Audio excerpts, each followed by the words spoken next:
दोस्तों नमस्कार। लोकतंत्र तो नंबरों पर टिका हुआ एक ऐसा खेल है जिसकी ताकत जिस पॉलिटिकल पार्टी के पास आ जाए वही लोकतंत्र के मंदिर में लोकतंत्र की परिभाषा जैसे चाहे वैसे गढ़ सकता है। यानी संसद लोकतंत्र के मंदिर के तौर पर जाना जाता है और इस लोकतंत्र के मंदिर के भीतर जिसकी सत्ता होगी चलेगी उसी की। लेकिन अगर वो सत्ता अल्पमत में हो तो फिर किसकी चलेगी? और अल्पमत की सरकार के सामने जब जब संकट आएंगे तो बचाएगा कौन? और लोकतंत्र के मंदिर में इसी लोकतंत्र की रक्षा करने के लिए स्पीकर का पद होता है। यानी स्पीकर को ही तय करना पड़ता है कि संसद चलेगी कैसे। और इतिहास के पन्नों को अगर पलटिएगा तो फिर स्पीकर का मतलब सरकार गिराना भी हो जाता है और सरकार को बचाना भी हो जाता है। यानी स्पीकर की भूमिका खास तौर से जब बहुमत के साथ कोई राजनीतिक दल सत्ता में ना हो तो सब कुछ स्पीकर के पद पर टिका होता है और स्पीकर का अपना विवेक, उसकी अपनी राजनीति बड़ी मायने रखती है। और शायद इसीलिए 26 तारीख को यानी इसी 26 जून को स्पीकर के पद को लेकर हंगामा नहीं बल्कि चुनाव होना है। एक ऐसा चुनाव जिसमें विपक्ष यानी इंडिया गठबंधन ने सीधे तौर पर कह दिया है कि अगर आप स्पीकर आपका रहेगा तो डिप्टी स्पीकर हमारा रहेगा, और अगर आप डिप्टी स्पीकर भी हमें नहीं देंगे तो फिर जान लीजिए स्पीकर पद के लिए भी हम अपना उम्मीदवार खड़ा कर देंगे। और इसके अब खुले संकेत मिलने लगे हैं कि स्पीकर के पद को लेकर भी चुनाव होना तय है। लेकिन इन दो परिस्थितियों के बीच में टीडीपी खड़ी है।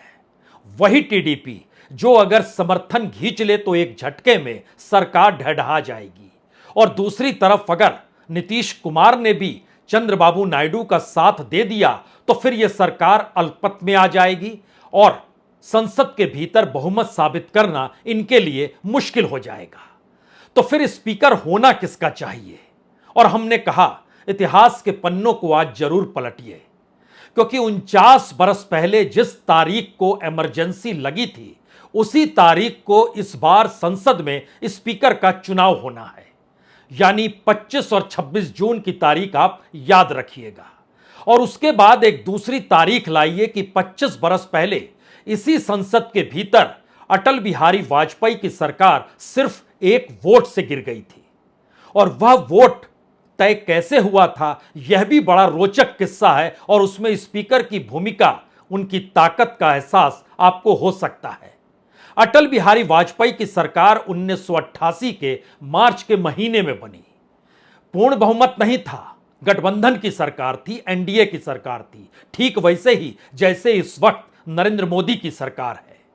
उस वक्त साथ देने के लिए डीएमके और टीडीपी, वही टीडीपी जो अभी नरेंद्र मोदी की सरकार के साथ खड़े हैं, वही टीडीपी उस वक्त समर्थन दे रहा था, डीएमके समर्थन दे रहा था, और वो सरकार चल पड़ी। लेकिन सरकार चलते वक्त उस दौर में टीडीपी ने कहा था कि हमें अपना स्पीकर चाहिए। अटल बिहारी वाजपेयी ना कर नहीं पाए क्योंकि सरकार बनानी थी, चलानी थी, तो बहुमत था नहीं तो सबको साथ लेकर चला जाए।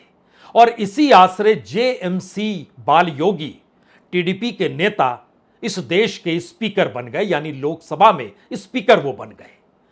लेकिन 13 महीनों के बाद डीएमके ने समर्थन वापस ले लिया, और उसके बाद सवाल आया कि अविश्वास प्रस्ताव है तो आपको बहुमत साबित करना होगा।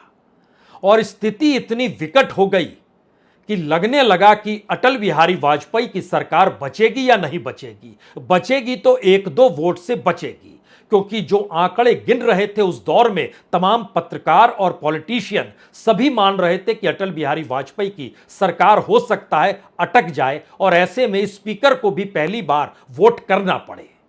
तो स्पीकर की भूमिका सिर्फ बराबर के वोट हो जाएं तब की नहीं है, उस बराबर के वोट को ना होने दे इसको लेकर भी है, और हुआ भी यही। उस दौर में गिरधर गुमान जो उड़ीसा के मुख्यमंत्री हो गए थे और उससे पहले वो सांसद थे, सवाल उठा क्या वाकई उन्हें वोट देने का अधिकार है या नहीं है। इस सवाल को लेकर उस वक्त के स्पीकर जीएमसी बाल योगी ने, सबने देखा कि उस दौर में बकायदा उन्होंने सेक्रेटरी जनरल जो लोकसभा में होते हैं एस गोपालन उस समय हुआ करते थे, उनको एक चिट भेजी। उस चिट में कुछ चीजें टाइप की सेक्रेटरी जनरल ने, और वो पर्ची पहुंच गई वापस स्पीकर के पास। स्पीकर ने उसके बाद उस टाइप किए गए कागज में एक रूलिंग दी। उस रूलिंग में कहा गया कि गिरधर गुमांग वोट डाल सकते हैं, लेकिन यह उनके अपने विवेक पर है, वो किसे वोट दें। वो जिसे चाहे उसे दे सकते हैं, उनके ऊपर कोई बंदिश नहीं रहेगी कि वह किस पॉलिटिकल पार्टी से सांसद हैं। यानी वो व्हिप का चक्कर नहीं होगा, वो सिर्फ अपने विवेक पर उस पर छोड़ दिया गया। लेकिन यह भी एक इतिहास हो गया कि कोई मुख्यमंत्री पहली बार लोकसभा में सरकार रहेगी या नहीं रहेगी, इस पे वोट देने के लिए वह लोकसभा में आ गए। उन्होंने वोट दिया और वो एक वोट अटल बिहारी वाजपेयी की सरकार को ले डूबा। 269 वोट अटल बिहारी वाजपेयी की सरकार के पक्ष में पड़े और 270 वोट विपक्ष में पड़े। यानी गिरधर गोमांग को लेकर अगर स्पीकर ने रूलिंग नहीं दी होती तो वोट बराबर होते और इसके बाद स्पीकर के वोट के जरिए तय होता, और तब परिस्थिति कुछ और होती और उसमें टीडीपी की भूमिका कुछ और होती। लेकिन स्पीकर ने जो तय कर दिया, उसके बाद परिस्थिति बदल गई। तो क्या वैसी ही परिस्थिति एक बार फिर टीडीपी चाहती है?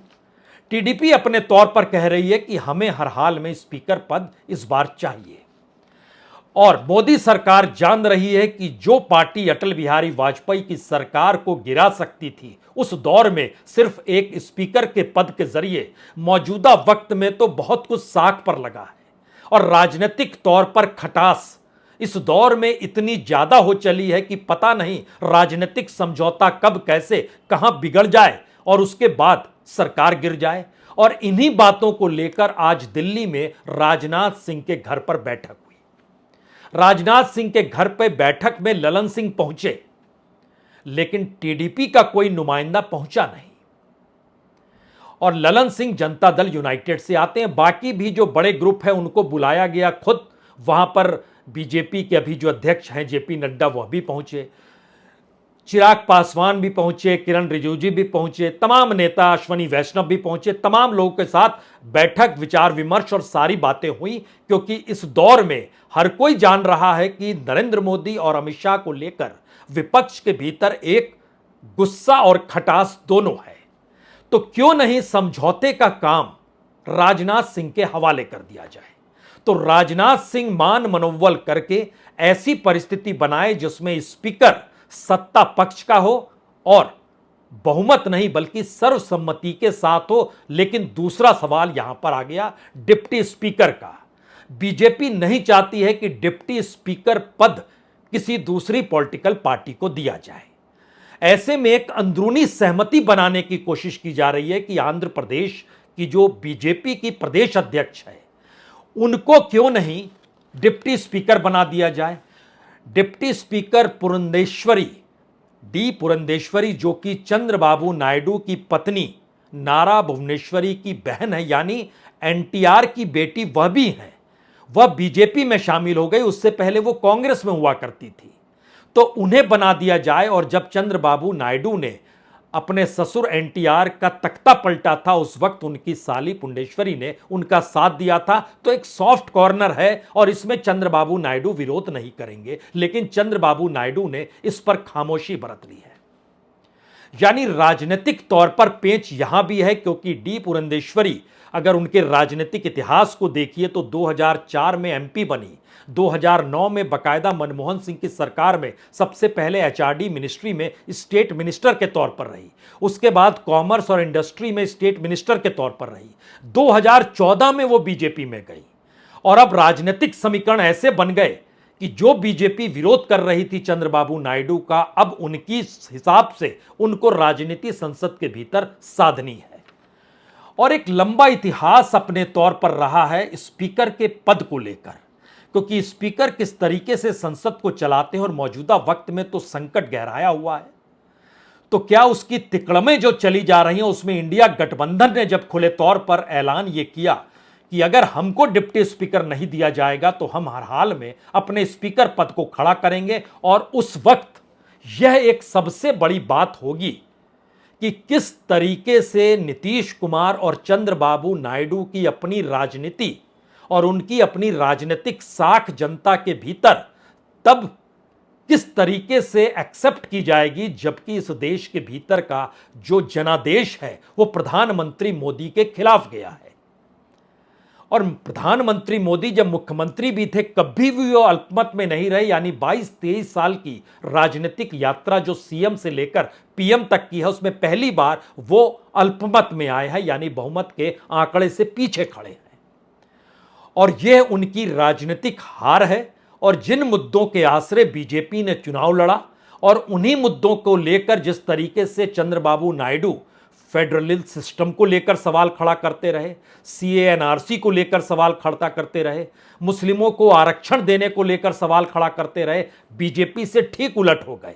और इसी दौर में नीतीश कुमार भी, चाहे वो स्पेशल स्टेटस के जरिए राज्य को मदद चाहिए या फिर बीजेपी की राजनीति में कैसे सहयोगियों को खत्म कर दिया जाता है, तमाम बातों के इर्द गिर्द बेरोजगारी, गरीबी, महंगाई, ये तमाम मुद्दे इस दौर में रहे। और नीतीश कुमार हो या चंद्रबाबू नायडू हो, दोनों जानते हैं कि जब नई सरकार बनी है और उस सरकार में वो तमाम मंत्री जो पिछले 5 बरस में फेल हो गए, बावजूद उसको उनको वही मंत्रालय दे दिया गया, तो फिर इसका मतलब बहुत साफ है कि बीजेपी बदली नहीं है और बीजेपी या प्रधानमंत्री नरेंद्र मोदी अपनी कार्यशैली को बदलेंगे नहीं।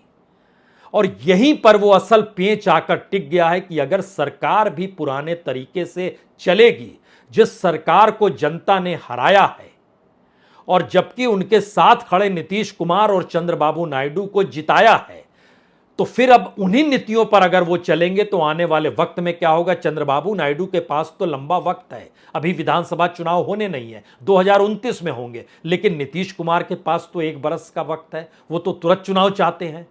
तो इस सहमति असहमति के बीच आज कुछ नए पन्नों को पढ़ लीजिए। आप उस पन्नों को पढ़ने से पहले एक बात सुन भी लीजिए, क्योंकि यह बात ओम बिरला साहब की है, जिनके बारे में कहा जा रहा है कि सब कुछ पुराना तो इस बार भी स्पीकर उन्हीं को बनाया जाएगा। और यह सवाल आज उनसे पूछा गया। वापस संसद का सत्र शुरू होने वाला है, स्पीकर के लिए चुनाव होगा। ऑपोजिशन की ओर से मांग की जा रही है कि डिप्टी स्पीकर जो है वो होना चाहिए। अगर ऐसा फैसला नहीं होता है तो ऑपोजिशन जो है वो अपना एक कैंडिडेट जो है वहां पे अनाउंस करेगा। उस पर आपका क्या कहना है, आपका स्टैंड क्या है? ये सब फैसले राजनीतिक दलों द्वारा लिए जाते हैं, ये फैसले मेरे द्वारा नहीं लिए जाते। ओम बिरला ने अपने आप के स्पीकर बनने को लेकर तो कुछ नहीं कहा, लेकिन सही मायने में ओम बिरला जब स्पीकर थे तो स्पीकर की ताकत का मतलब क्या होता है इसको बाखूबी ओम बिरला जानते हैं। और उन्होंने सरकार को बचाने के लिए जो कुछ भी स्पीकर रहते हुए किया, हमें लगता है आज उन पन्नों को आप एक बार फिर पलट लीजिए। पलटिए इसलिए क्योंकि ओम बिरला दोबारा स्पीकर हो सकते हैं। नरेंद्र मोदी स्पीकर को भी बदलना नहीं चाहते, यानी जो कुछ चला आ रहा था वैसे ही चले और कोई अड़चन ना आए। ऐसा क्यों है? क्योंकि याद कीजिए, इसी लोकसभा के भीतर में जब राहुल गांधी ने गौतम अडानी, देश के सबसे बड़े कॉरपोरेट, और प्रधानमंत्री मोदी के रिश्तों को लेकर सवाल को उठाया और लगातार वो कहते रहे कि इस देश का सब कुछ, समूचा इंफ्रास्ट्रक्चर, समूचे बंदरगाह यानी पोर्ट, एयरपोर्ट, इस देश में रेलवे तक, इस देश के भीतर जो वेयर हाउस है वह भी, पावर सेक्टर, सब कुछ तो आपने अडानी को दे दिया, यानी कुछ तो रिश्ते रहे होंगे। अब स्पीकर भाषण देने से रोक तो नहीं सकते हैं, लेकिन वो भाषण उसके बाद कोई देख ही ना पाए, पढ़ ही ना पाए, ऐसी व्यवस्था तो कर सकते हैं। और उन्होंने किया भी यही। राहुल गांधी के भाषण में जहां जहां जिक्र अडानी और प्रधानमंत्री मोदी के रिश्तों का था, उस पूरे के पूरे हिस्से को, जो एक लिहाज से भाषण का लगभग 40 से 45% हिस्सा था, उसको उन्होंने स्पंज कर दिया, यानी गायब हो गया। यानी भविष्य में संसद के भीतर जब यह चर्चा होगी कि राहुल गांधी ने प्रधानमंत्री को लेकर कोई सवाल कॉरपोरेट के साथ नेक्सस को लेकर उठाया था या नहीं उठाया था, तो उन्हें यह भाषण का हिस्सा नहीं मिलेगा, वहां की लाइब्रेरी में यह नहीं होगा, तो उसको हटा दिया गया। पहली ताकत तो यही हो गई कि जैसा चाहेंगे वैसा चलाएंगे। दूसरी ताकत का एहसास याद कीजिए, इसी दिसंबर के महीने में यानी 2023 के दिसंबर के महीने में एक साथ 78 सांसदों को निलंबित कर दिया गया, क्योंकि जो सांसद सवालों को उठा रहे थे उसके दायरे में कॉरपोरेट था, उसके दायरे में 16 लाख करोड़ रुपया जो रईसों का माफ कर दिया गया वह भी था, उसके दायरे में ईडी जिस तरीके से छापे मार रही है और पॉलिटिशियन को घेर रही थी वह भी सवाल उस दौर में थे, उसके दायरे में इस दौर में सरकार चलाते वक्त किस तरीके से तानाशाही पूर्ण रवैये से इस देश के फेडरल स्ट्रक्चर को खत्म किया गया यह भी सवाल था। एक झटके में 78 सांसदों को निलंबित करने की ताकत स्पीकर में ही होती है। तो स्पीकर की ताकत का यह दूसरा हिस्सा है। तीसरा हिस्सा भी हमें लगता है, ओम बिरला के दौर को ही याद कीजिए जब 3 कानून आए थे कृषि अधिनियम को लेकर। उस वक्त स्पीकर जो चाहते हैं जिस बिल को जिस कैटेगरी में रखना चाहे वो रख सकते हैं। अब कृषि कानूनों को लेकर वोटिंग हो या ना हो यह कौन तय करेगा? यह दरअसल स्पीकर तय करते हैं। और इस देश के भीतर में मनी बिल को लेकर कभी वोटिंग होती नहीं है, तो एक झटके में कृषि अधिनियम को लेकर उन्होंने मनी बिल की कैटेगरी में उसको रख दिया, यानी जरूरत ही नहीं पड़े कि उसको वोटिंग करानी पड़ जाए। और यही हुआ। और राज्यसभा में याद कीजिए जब ये 3 काले कानून गए तो किस तरीके से शोर शराबे के बीच यस और नो में बात निपटा दी गई। यानी ताकत जो होती है स्पीकर की वही तय करता है कि दरअसल संसद कैसे चलेगी। इसको दूसरे तरीके से अगर देखिए तो वही तय करता है कि असल में लोकतंत्र कैसा होना चाहिए या कैसा है या ऐसा ही लोकतंत्र होता है। और यह ताकत स्पीकर की इससे पहले भी बहुत मौकों पर आई थी। हमारी टीम ने कुछ पुराने पन्ने निकले और बताया कि दरअसल याद कीजिए 8 जुलाई 2008 उस वक्त सोमनाथ चटर्जी हुआ करते थे स्पीकर। लेफ्ट ने समर्थन वापस ले लिया था परमाणु समझौते को लेकर। और याद कीजिए उस वक्त संसद लोकसभा के भीतर नोटों की गड्डियां भी लहराई गई थी। सोमनाथ चटर्जी ने ना तो इस्तीफा दिया, जबकि उनकी पार्टी कह रही थी कि इस्तीफा दीजिए, हमने आपको चुनकर भेजा है, लेकिन एक झटके में उन्होंने इनकार कर दिया कि मैं स्पीकर हूं, मैं सबके लिए बराबर हूं। और उसके बाद जब नोट लहराए गए तब भी यह सवाल आया कि वोटिंग होनी चाहिए या नहीं होनी चाहिए। उन्होंने वोटिंग कराई, अविश्वास प्रस्ताव गिर गया और मनमोहन सरकार बच गई। ये पूरी की पूरी प्रक्रिया और ताकत स्पीकर के पास होती है। ये कोई किस्सा आज की तारीख में जब सुनेगा और समझेगा तब वो समझ पाएगा कि दरअसल बीजेपी जिस अल्पमत के आधार पर सरकार चला रही है और जिस बहुमत का राग वो एनडीए के जरिए गा रही है, उसमें एनडीए के लोग ये मानकर चलते हैं कि आने वाले वक्त में उनके खिलाफ कार्रवाई होगी या उनको दरकिनार किया जाएगा या छोटे बड़े दलों को तोड़कर 272 के आंकड़े तक पहुंचने का पूरा प्रयास बीजेपी करेगी, यानी स्पीकर करेगा। और स्पीकर ही वो होता है जो बता सकता है कि दरअसल जिन पार्टियों को आप तोड़ रहे हैं उनको आप शामिल करा सकते हैं या नहीं चाह सकते हैं, क्योंकि स्पीकर चाहते हैं तो मत विभाजन भी रोक सकते हैं। नोट उछालने के वक्त उन्होंने ये किया था। स्पीकर चाहे तो छोटे बड़े दल जो टूटते बिखरते हैं उनको वह रोक सकते हैं। स्पीकर चाहे तो जो फैसला दे दे, जो खास तौर से पार्टियों में आपस में अदला बदली का होता है, उस पर भी वो कोई फैसला दे दे तो सुप्रीम कोर्ट के पास भी बड़ी लिमिट पावर होते हैं कि वह स्पीकर के पावर को चैलेंज कर सके। यानी स्पीकर संसद के भीतर सब कुछ होता है। और स्पीकर ओम बिरला कैसे थे ये पुराने दिनों को आप याद कर लीजिए और उसके बाद सोचिए कि अब स्पीकर का पद किसके लिए महत्वपूर्ण है। खास तौर से तब जब बीजेपी 240 पर अटकी हुई है, खास तौर से जब चंद्रबाबू नायडू जानते और समझते हैं, और आज से नहीं, उनकी राजनीति अटल बिहारी वाजपेयी के दौर से रही है। उस वक्त कहते हैं कि जब हैदराबाद से विमान उड़ता था दिल्ली आने के लिए तो यहां 7 RCR में सबकी सांसें ऊपर नीचे होने लगती थी। पता नहीं चंद्रबाबू नायडू अब कौन सी मांग कर दें, और उनकी मांग को पूरा करना पड़ेगा क्योंकि सरकार चला रहे हैं और स्पीकर भी उनका है। तो संसद के भीतर और बाहर की राजनीति को साधना हो तो आपके पास स्पीकर होना चाहिए और बाहर संगठन की ताकत होनी चाहिए। और इस दौर में संगठन की ताकत तो है, लेकिन स्पीकर पद को लेकर उलझने हैं। इसीलिए 26 जून की तारीख जो तय की गई है उसमें उसके बाद जो राष्ट्रपति के अभिभाषण में भी इस बात का जिक्र होगा कि देखिए 49 बरस पहले इसी दिन इमरजेंसी लगी थी और अमृतकाल में आज के वक्त में देखिए हम लोग इस लोकतंत्र के मंदिर में बैठकर किस तरीके से लोकतंत्र का पाठ कर रहे हैं, ये सारी बातों का जिक्र होगा। लेकिन असल सवाल वहीं यहां पर अटक गया है, क्या वाकई चंद्रबाबू नायडू और नीतीश कुमार इस दौर में, खास तौर से इस दौर का मतलब है कि 4 जून को रिजल्ट आने के बाद से और संसद जो शुरू अभी नहीं हुई है, जो 24 तारीख को शुरू होगी, इस बीच की राजनीति में, इस बीच के कॉरपोरेट की हरकतों में, इस दौर में सरकार द्वारा कोई भी निर्णय ऐसा लिया नहीं गया है। और जानकर हैरत ना हो, इस दौर में ईडी ने भी कहीं छापा मारा नहीं है, किसी को पकड़ा नहीं है, किसी पॉलिटिशियन को पकड़ा नहीं है। वह भी समझ चुकी है कि दरअसल ये दौर बिल्कुल अलग है, क्योंकि बहुमत उनकी अपनी सत्ता के पास नहीं है जिसके अनुकूल इससे पहले वो काम कर रहे थे। तो जब ऐसी परिस्थिति और इन परिस्थितियों के बीच इस देश के भीतर जो मुद्दे हैं और जनता ने अगर ये चुनाव लड़ा, तो जनता के साथ भी ये सवाल बड़ा हो चला है, क्या वाकई जो 30 लाख नौकरियों का जिक्र हो रहा था, वो नौकरियां कोई मायने रखती हैं या नहीं रखती हैं इस सरकार के लिए? क्योंकि इंडिया तो कह रहा था हम दे देंगे आपको नौकरी, इंडिया तो कह रहा था एमएसपी को कानून बना देंगे, इंडिया तो कह रहा था कि गरीब महिलाओं को 1 लाख रुपया साल का मिलेगा, वो तो कह रहा था बेरोजगारों को हर हाल में रोजगार मिल जाएगा। ये तमाम बातें क्या एक झटके में बेमानी हो गई, क्योंकि सरकार उन्हीं की बन गई जिनको हराने के लिए जनता पहली बार ईवीएम मशीन तक पहुंची थी?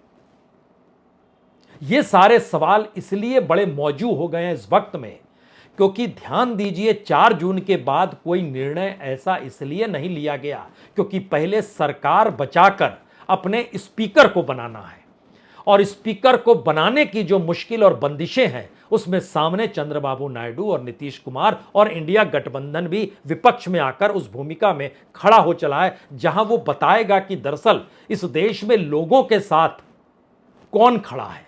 यानी स्पीकर अगर बीजेपी का हो रहा है और नीतीश और चंद्रबाबू साथ खड़े हैं, डिप्टी स्पीकर अगर बीजेपी का हो रहा है और दोनों साथ खड़े हैं, तो राजनीतिक तौर पर यह उनका झुकना होगा या बड़े सौदेबाजी के हिस्से में होंगे, और इंडिया गठबंधन राजनीतिक तौर पर संसद के भीतर और बाहर इन मुद्दों को कैसे उठाएगा। जबकि 4 जून के बाद जो सबसे बड़ा मुद्दा उठा, संयोग से वह बीजेपी सरकार के दौर में लिए गए निर्णयों के विपरीत होकर उठा है। शेयर बाजार का घोटाला घपला, उसमें किस तरीके से कौन सी बड़ी भूमिका मीडिया और उसके एग्जिट पोल की रही, उसमें खुद प्रधानमंत्री और गृहमंत्री कैसे शरीक दिखाई दिए, बड़ा मुद्दा उठा। दूसरा मुद्दा इस दौर में कश्मीर को लेकर उठा, जिसको लेकर आज बैठक भी दिल्ली में गृहमंत्री ने की है। लेकिन इस दौर में ध्यान दीजिए, फेडरल स्ट्रक्चर को लेकर जो सवाल था, ईडी, सीबीआई और आईटी को लेकर जो सवाल होते थे, इस दौर में दूसरी पॉलिटिकल पार्टीज के सांसदों को अपने अनुकूल करना, डराना, धमकाना या राजनीतिक तौर पर साथ लाना, यहां तक कि महाराष्ट्र के भीतर भी अजीत पवार कुछ भी कह रहे हों, एकनाथ शिंदे कुछ भी कह रहे हों, खामोशी बरती गई है। इतना ही नहीं, योगी आदित्यनाथ को लेकर भी खामोशी दिल्ली ने इस दौर में बरती हुई है। और इतना ही नहीं, हरियाणा के भीतर हर कोई जो हारा हुआ है वो कहने से चूक नहीं रहा है कि देखिए ये झटका बीजेपी ने हमें दिया और केंद्र स्तर पर कार्रवाई ठीक हुई नहीं, पार्टी को जिताने को लेकर इसीलिए हारे, लेकिन कोई हरकत नहीं हुई है। इतना ही नहीं, मुजफ्फरनगर से बालियान का हारना और उनका संगीत सोम पर आरोप लगाना, आपस में पुराने 2 बीजेपी नेता का टकराना, दिल्ली खामोश रही है। क्यों रही है? सिर्फ इसलिए रही है क्योंकि वो जानती और समझती है ये दौर बड़ा संवेदनशील है। एक बार स्पीकर बन जाए उसके बाद तो जैसे मन चाहे वैसे करेंगे, और इसीलिए 2014 में स्पीकर थम्बी दोरई को बनाया गया था। वो एआईडीएमके के थे, बीजेपी के सहयोगी थे। लेकिन 2019 में किसी को भी डिप्टी स्पीकर नहीं बनाया गया। लेकिन 2024 की परिस्थिति तो बिल्कुल अलग है, और बीजेपी खुद अपने बूते सत्ता में नहीं है, और ये सवाल धीरे धीरे संसद सजने तो दीजिए, सब कुछ नजर आने लगेगा। और इस नजर आती हुई परिस्थिति में कभी कभी किसी भी रूप में प्रधानमंत्री मोदी और गृह मंत्री अमित शाह के बॉडी लैंग्वेज को जरूर देख लिया कीजिए, तब आप समझ पाएंगे 2019 की सत्ता और 2024 की सत्ता में कितना बड़ा अंतर आ चुका है। बहुत बहुत शुक्रिया, बहुत बहुत शुक्रिया।